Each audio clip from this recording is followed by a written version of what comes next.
Well, I grew up in a very musical family, a Christian family. I come from a long line of Assembly of God preachers. So first I grew up in the church, and then second of all, I grew up in the beauty shop because my mother got her hair done every Tuesday and Friday afternoon. So I spent a lot of time in the beauty shop. I had a plan for my life. I knew I was going to do this, and then I was going to do this, and I would go to college, and I would get married, and I would have a family, and it all looked a certain way to me. I had an expectation in my Heavenly Father that because I did make the right choices, that my life was going to turn out a certain way. Shortly after I graduated from college, I met a man. His personality was bigger than life, and he had lots of credentials, from his college education to being in the Olympics to like having this TV show. We were never in the same country during our whole dating period or engagement. So when we were together, it was just these short times, and it was, all flowers and, moonbeams. And I saw red flags when his stories wouldn't check out, when I saw gross exaggerations. I thought they would go away, or I thought maybe it wasn't as big of a deal as I thought it was. And then we got married, and something happened just inside of me that snapped, and I knew I'd blown it. That I had married him, this person, and kind of this idea of this person, but I don't think I really knew who he was. And then who I thought he was all started to unravel after that. There was no college education. There was no Olympic team. There was no television show. There was all these things. My life was like a Law and Order episode, with people that were after him, were after me, and all these things. And I was living this life, and I couldn't believe what was happening around me. And I didn't tell anyone anything. I didn't tell my family. I was so completely ashamed at this mess that I'd made of my life. And divorce wasn't an option. There was not one single person in my family that was divorced. So that just wasn't going to happen.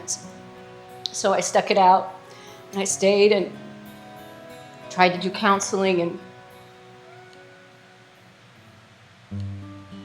the day came where I was willing to suffer the consequences for getting out of this marriage.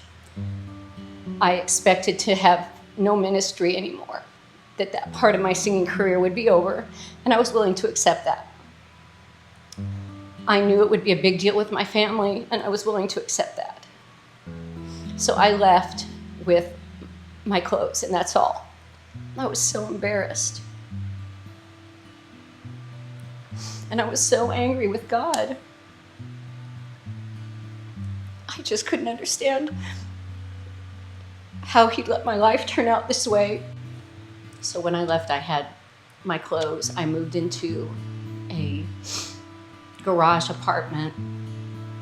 I was stuck. And I was stuck for about 4 months. And then my mother showed up on my front doorstep. And she just said, "Michelle, I love you. I don't care what's happened. I love you." And once she came and showed me that grace and that love, it all changed after that. The clouds started opening little by little every day.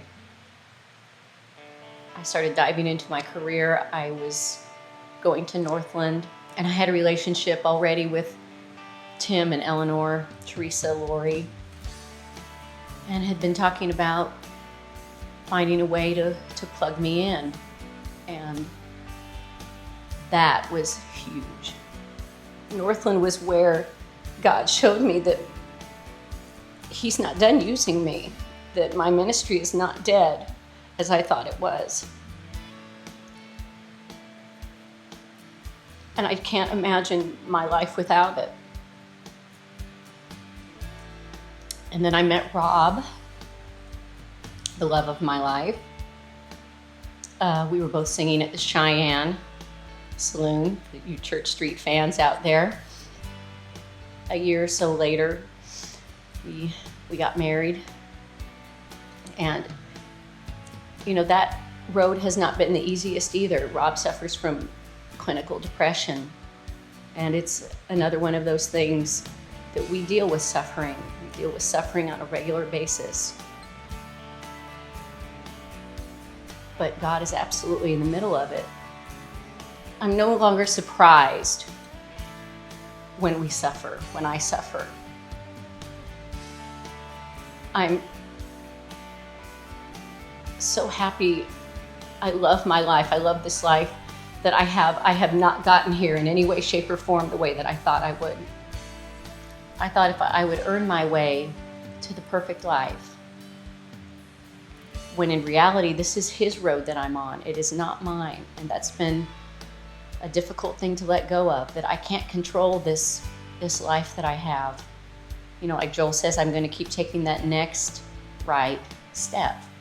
And that's all I can do.